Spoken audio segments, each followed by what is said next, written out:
Well, I have a special guest with us. We have Samuel Smadja.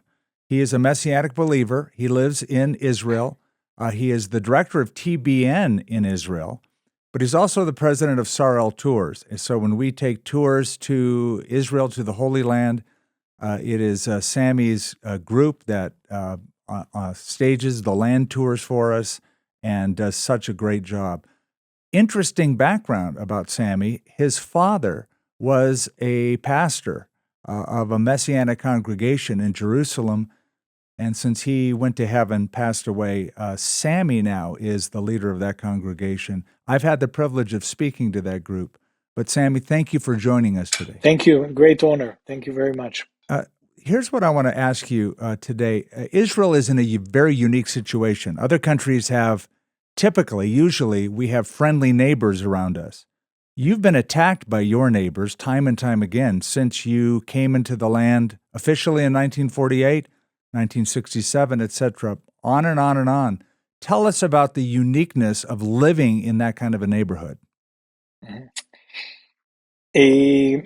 First of all, there's no doubt that we live in the wrong neighborhood. Let's put it this way. It's a tough neighborhood, and our neighbor don't like us, and I don't think they don't like us because who we are. When we speak about Israel and when we think about Israel, we have to speak about the plan of salvation for humanity. God has chosen people. God chose a person by the name of Abraham. He chose a people. He took a people out of Egypt, not because they were perfect, not because they were impressive. If I was God, I would probably choose the Egyptian. But he chose the Jewish people. He made them a people. He gave them the law. He gave them the prophet. Through them, he gave them the Messiah. So we're talking about a group of people that God has chose to introduce the plan of salvation to mankind. First of all, to show men and women that they're sinner, to talk about the holiness of God. And I believe what we see today, we see the devil.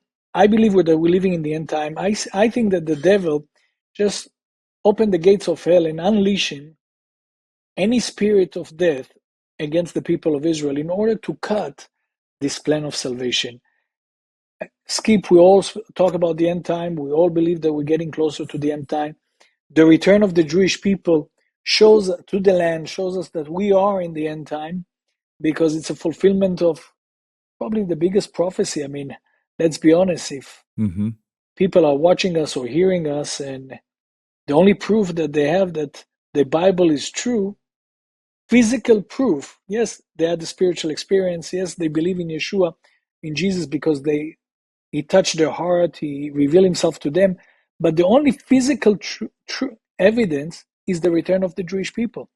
Yeah. The return of the Jewish people is not a result of a Zionistic movement. Yes, there's no doubt that in Europe, in the beginning of the 19th century and the 20th century, the Jews were wanting to come to Israel. The Holocaust expedite everything, but we know it was a miracle of God.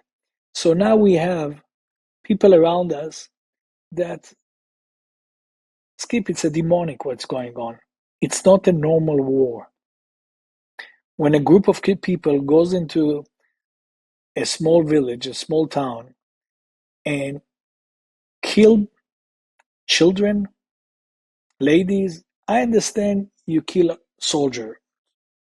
We're in a war and so on, but just killing for the sake of killing, and as the whole world know, we lost approximately 1,500 people. And when you look at the picture, it's unbelievable. It's people that lost the image of God. So for me, it shows me that it's a spiritual warfare. It's a demonic thing. It's not just a fight between two countries. Yeah. Sammy, let me drill down a little bit on that. There's a lot of different groups around you that are hostile. Everybody knows the name Hamas now. If they didn't know it 2 weeks ago, they now know it. But that's just one group. And there are others. There's the PLO, Fatah. There's Hezbollah and many others. Can you just tell us about who these groups are? I have to be very, very, very almost careful because Hamas is a group that started maybe 20 years ago.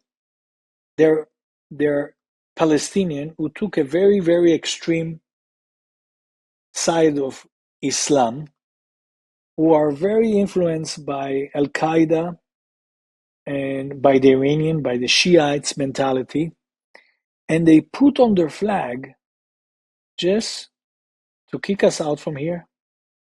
And if we don't want to leave nicely and go back to the, sorry to say, to the gas chambers in Europe, in their mind, they'll kill us. It's not a group that you can sit around at a table and and negotiate. discuss and negotiate and all that, because they are driven by a demonic power. It's beyond, Now you have the Palestinian Authority, who once was called the PLO, and Israel, if people remember, I'm sure people remember the Oslo Accord. Israel and the Palestinian Authority came into an agreement into A zone, B zone, and C zone in the West Bank, and they run their own life. But sad to say, I think now it's 15 years ago, there was election in the West Bank. Israel asked the American not to push an election in Gaza, but we were a bit pushed to give them an election in Gaza. And the Palestinian Authority lost in the election 15 years ago, and there was never another election. So once the Hamas came in, and that's what Israel warned the world when the world was pushing so much for election, for a democracy, it was the last democracy. And they came in, and since then there was never another election, and since then there was no negotiation. And if you also remember, Israel decided to leave the Gaza Strip. We left them homes, we left them beautiful homes, we left everything, and we went out. If there were people, it reminds me the words of Golda Meir, our prime minister, and she says the problem with them is that they hate us more than they love their children. If they would love their children more than they hate us, we would be in a much better place. So everything is driven by hate. I want to pivot just a minute and talk a little bit about the congregation that you are associated with. Your father established, if I'm not mistaken, maybe the first Messianic congregation, the first independent Messianic congregation in the land of Israel. And there were different churches at that time. The Baptists were here, the Lutherans were here, and so on. But Israeli local congregation led by Israelis with the name of Messianic was the first one. Talk a little bit about this. It's difficult to live in Israel with the neighborhood you live in, but it's even more difficult to live in Israel as a Messianic believer. Tell us a little bit about that dynamic. Today, it's not as much as difficult as it was 20 or 30 years ago. You have to understand, when my parents immigrated to Israel, my father lost his father at the Holocaust. My grandfather died in Auschwitz, never came back. And when they came here and they presented Yeshua as the Messiah for the Jewish people, it was like presenting Christianity. And my father immediately understood that he should not bring quote-unquote Christianity, because the Jewish people related Christ, Yeshua, with Christianity. So my father understood that he needed to bring a Jewish Messiah to the Jewish people. And that's why he started with another brother who became a believer, also a friend, also in Africa. My father came from North Africa. He came from Burkina Faso. He was a French legionnaire, met Messiah. And both of them understood that they need to start something where Jews can feel at home, where the gospel won't be as strange. We know that the gospel is hard enough with the cross and the deity of the Messiah and all the obstacles the Jews have, but we didn't want to come under the church. So Skip, at that time, the Jewish people in Israel, our people Israel, saw Christianity as the reason or the responsible of the Holocaust. So there was a big opposition for that thing. Today, and at that time, you have to understand that in the whole country there were maybe 20 Jewish believers, Jews that Mm. believe in Yeshua as Messiah.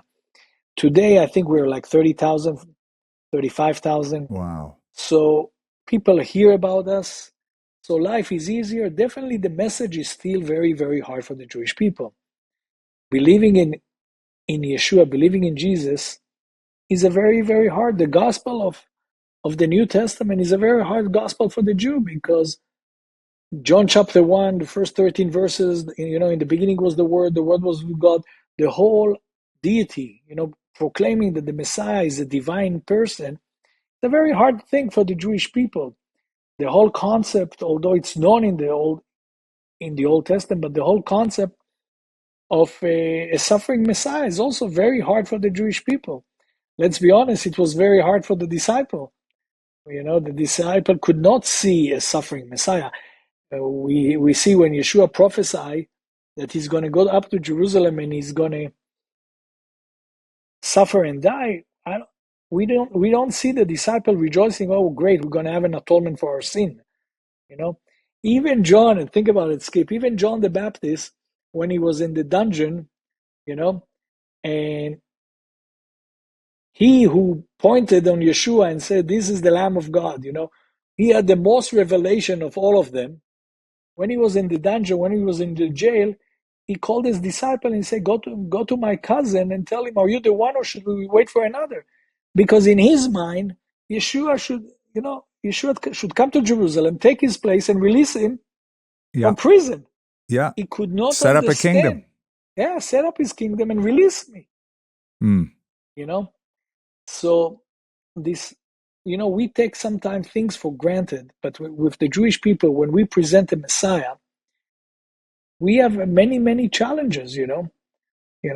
Another thing is the whole idea of salvation by grace. You try to present the Messiah and a system of grace, which, let's be honest, the Old Testament is a totally different system. You do good, you get good. You do bad, you get bad. The New Testament tells you do good, you get good. You do bad, you get good. That's grace.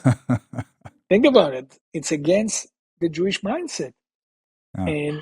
And now presenting to somebody who believes that there are 613 commandments, and you climb a ladder of righteousness in order to get to God, suddenly you tell him, listen, you don't need to do anything to be saved. God himself came down. It's, for a Jewish ear, it's heresy. Back to the Palestinian issue. Before the British Mandate, before the UN Declaration, Arabs, correct me if I'm wrong, but Arabs did not identify as being Palestinian. That is more of a recent invention, even though it was a name given by Hadrian for the area, and harkens back to that. Who are the Palestinians today? Let's go back. Before the establishment of the State of Israel, the Palestinians were a group of Jordanian Arabs who lived here in the neighborhood. Some of them went under Jordan.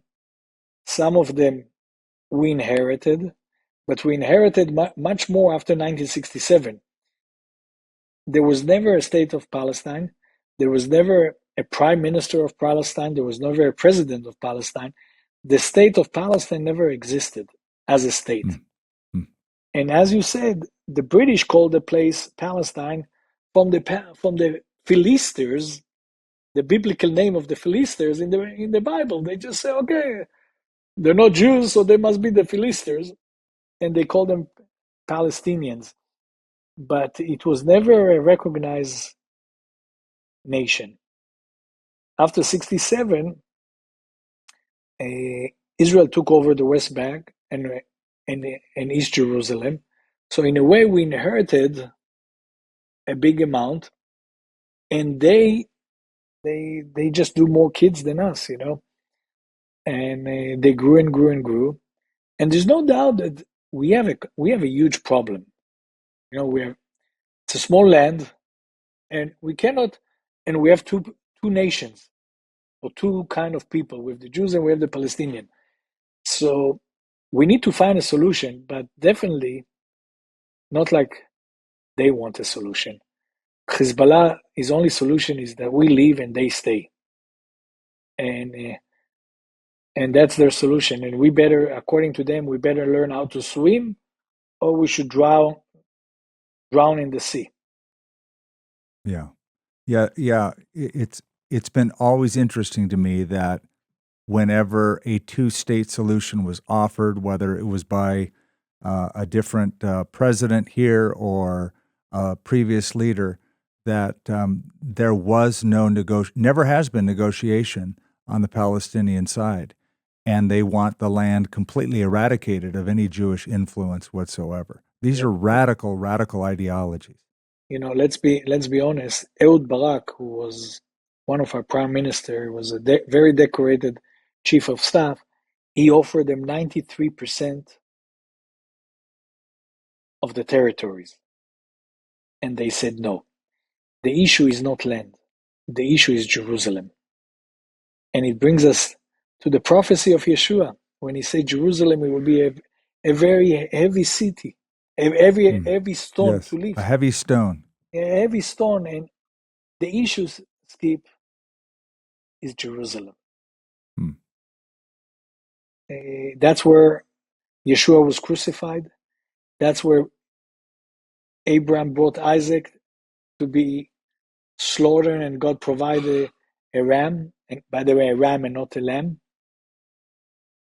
And that's why I say it's a spiritual fight, a spiritual war against the plan of God, because it all brings you to a very small real estate.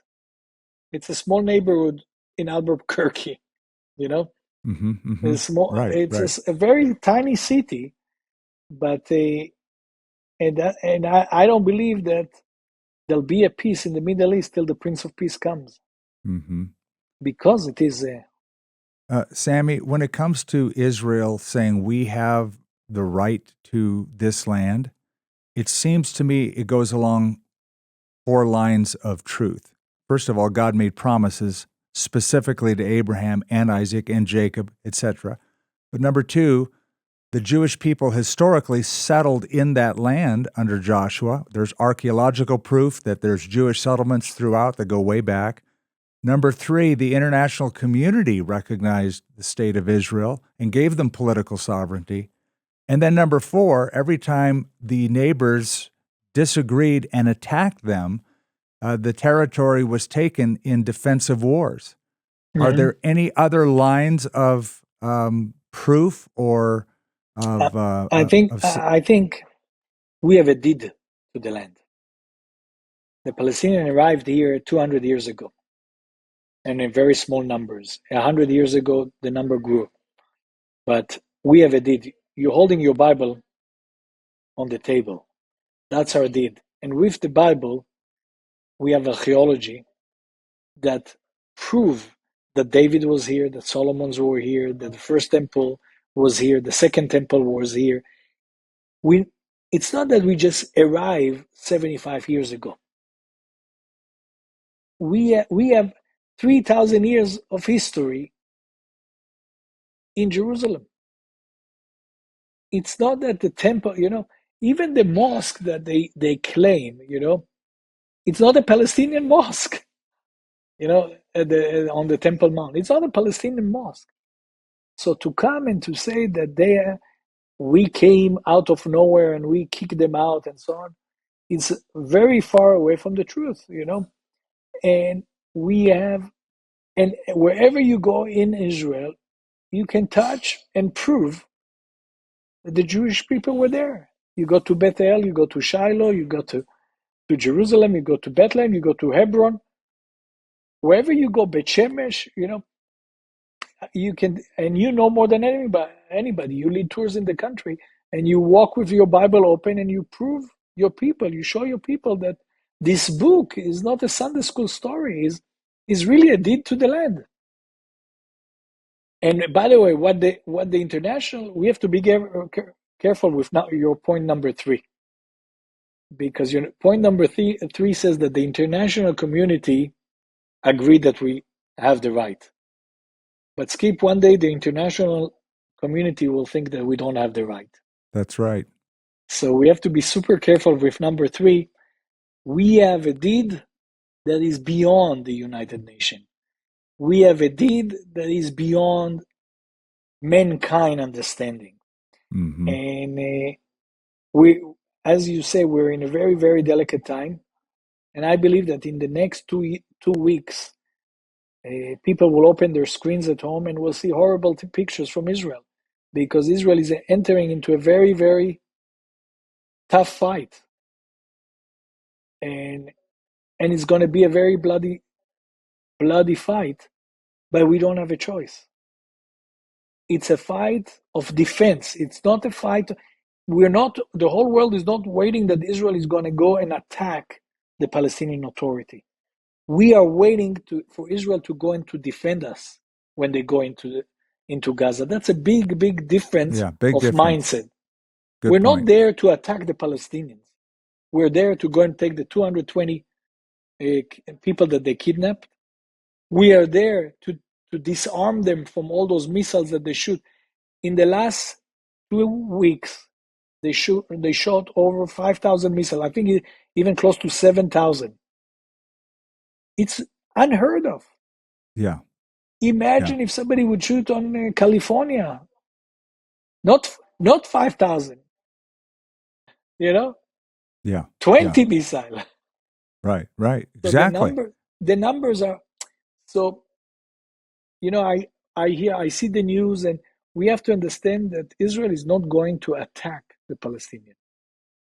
Israel is going in to defend. Yeah. I don't know too many attack on Israel. I don't know too many. I didn't see Putin sending flyers from the helicopter to tell people in Kiev to evacuate because he's going to bomb. Israel is the only army that does it. Let's be honest. Yeah. But again, because Israel is a tool, an instrument in the hands of God, we will see a lot of criticism. And I have to say, the only friends that Israel has is America and the church around the world. So I hope when the church sees those pictures, we are not bloodthirsty. People have to understand that when they stand with Israel, they're standing with the plan of God. And we know that Israel makes mistakes. 2 weeks ago, Saturday morning was a huge mistake. Every Israeli on the street. This morning, I spoke to the brother of the chief of staff. He's a friend of mine. And he says, Shmulik is my Hebrew name. Samuel, we have so many questions. How this thing happened? How this thing happened? We're a startup nation. We have all this equipment. We have this fancy fence, very fancy fence, and they surprised us.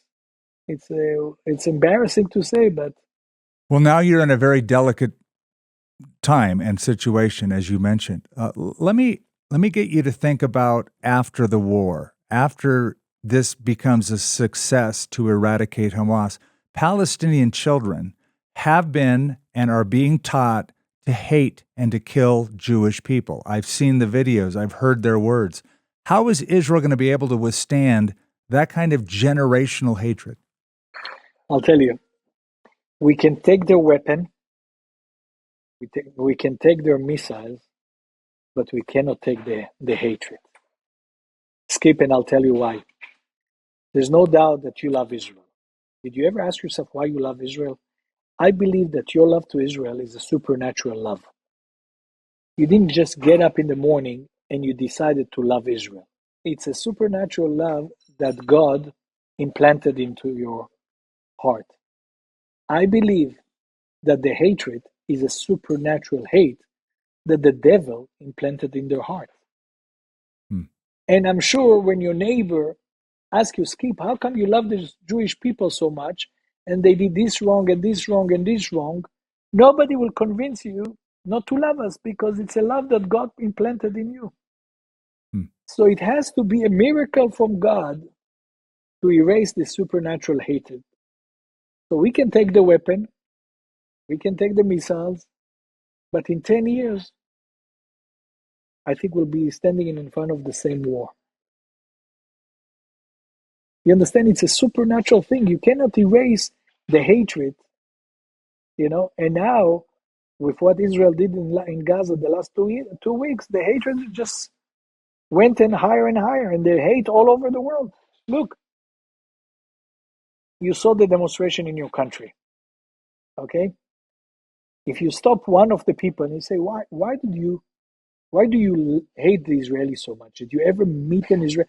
I was in Indonesia, and I met a lady, and she, it's a Muslim country, and she had a Palestinian flag on her coat. And I asked her, man, I see you have a Palestinian flag. I say, yeah. I say, you support the Palestinian cause? She said, yeah, definitely.